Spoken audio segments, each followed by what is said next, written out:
The lesson for today is, stocks in play, you need volume and volatility.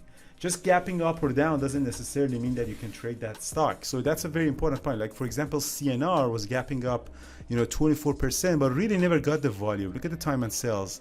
Nothing is moving on CNR. So that's why having a stock in play just by putting news or popping up or down doesn't necessarily mean that that stock's in play.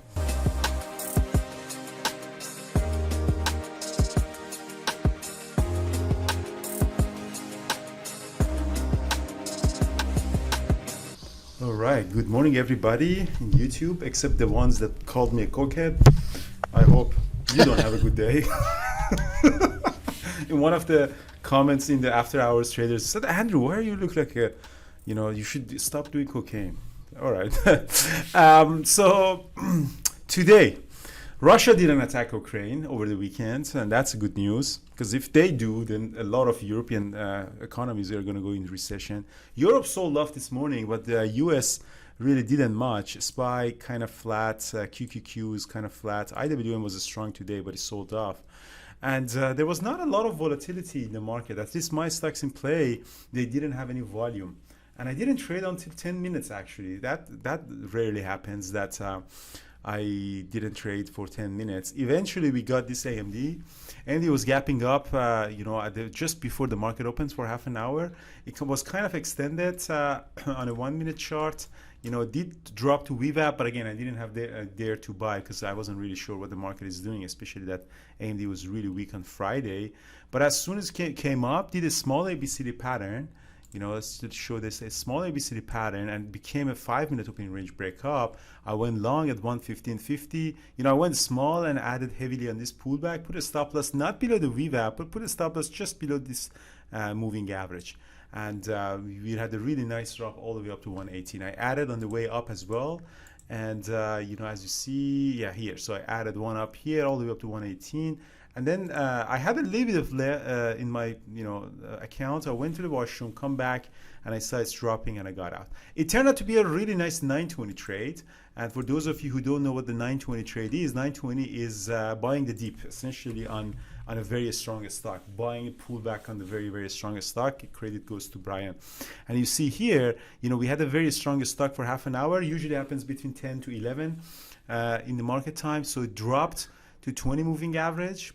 That's why I got out, because I saw a huge drop. But generally, you could buy, if it doesn't do a really breakdown of the price, you can buy here on the 20 moving average. So the 20 moving average is the second one, and the first target would be 9 moving average, and potentially, if you're lucky, you can go to the high of the day as well.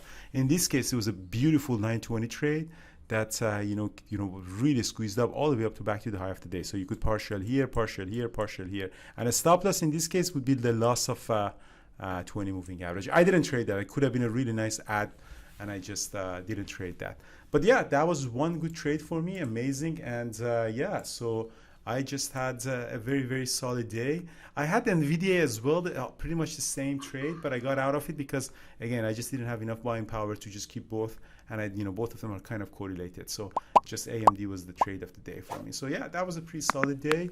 And that was one trade and done. More than Russia, I think everyone is more concerned about the inflation and interest rate hikes. Jay Powell usually doesn't surprise the market. He doesn't like that. So if it's very unlikely that the rate hike would be so significant, but you never know. But yeah, going to NVIDIA also, I just want to mention that pretty much the same trade on NVIDIA, but I got out of it because I thought that AMD is probably trading a little bit better. Today, the lesson for today is stocks in play, you need volume and volatility. Just gapping up or down doesn't necessarily mean that you can trade that stock. So that's a very important point. Like, for example, CNR was gapping up 24%, but really never got the volume. Look at the time on sales. Nothing is moving on CNR. So that's why having a stock in play just by putting news or popping up or down doesn't necessarily mean that that stock's in play. So Brian, I know you traded MU instead of AMD. Yeah. What else did you do? Oh yeah, beautiful. Well, basically, I think it was, I had a better view of the MU chart. That's just why I took it. But it was just basically, you called out AMD, but I was just looking at all the semiconductors were moving up. both in NVIDIA, AMD, and MU I had on my scanner as well, or my chart. So yeah, I just traded MU and got the same, basically the whole sector was going up. So I kind of got the same move that you did. So yeah, other than that, I kind of got, unfortunately, made a little money on LCID, but got stopped out before it really made the nice move up Yeah, Lucid, on that one.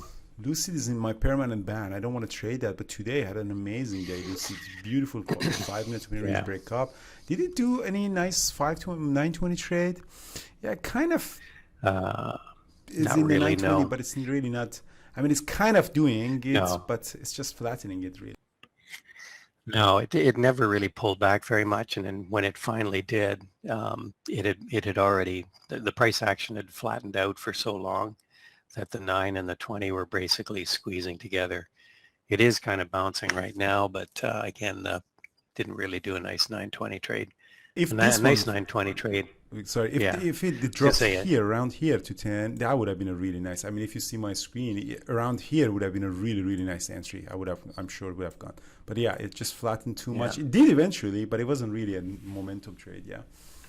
Sorry to interrupt. yeah. And I had a few other trades affirmed and made a few bucks there, but um, and then RBLX. RBLX was a nice 920 trade. That was a better pattern for for a 920. So yeah.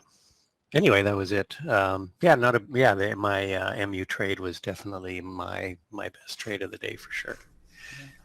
So a couple of quick announcements that I want to have, guys, is the first one is the trading terminal. We had this original launch, and again, this is just the MVP. There is really nothing that we can be proud of yet. So just play around with it, and if you see any bug, let us know. We're gonna make some changes on that, and obviously, this is just again, there's a calendar for earnings here. There's dividend and IPOs and everything. Still, the performance needs to be a little bit better, and all the information about the float and stuff in there you can go it's in there. So well, let's see how it goes, and we're gonna probably make it better and better and better. So that's one the product that we have. Obviously, stock market simulator is the other product that we built. This one is more mature, and we're gonna add also some updates into this one as well. So play around with these two, guys. Again, these are free for you, and it's probably gonna be free forever. The next product that we're gonna build is journaling tool, the scanners, and we're just keep adding the trading terminal. We want to add into that, as we grow it. And yeah, if you have any question or comments, send us a feedback, and feel free to share our products with everyone, all the traders. And we really built this not for making money, but just to have a contribution to the trading community in general. And yeah, again, a trading terminal is a little bit still young, so you might say, oh, there's slow, there are some bugs in there, and we know that. We just slowly we want to good and make it a nicer one. I want to really build something that can be like Trading View, but without any payment or advertisement or anything. So that would be really nice if you can do that. All right. So Brian, anything from you? Oh, tonight is the webinar on No. voting.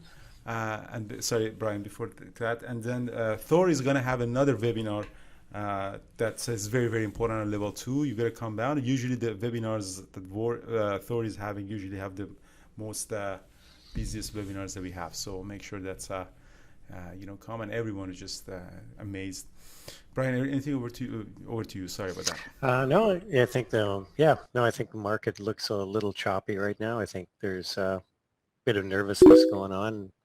No significant selling, but really nobody's too keen to step in and buy either. So we're kind of just hanging out in this range right now. All right, guys, have a good day, and yeah, keep it green, and don't forget to buy the dip.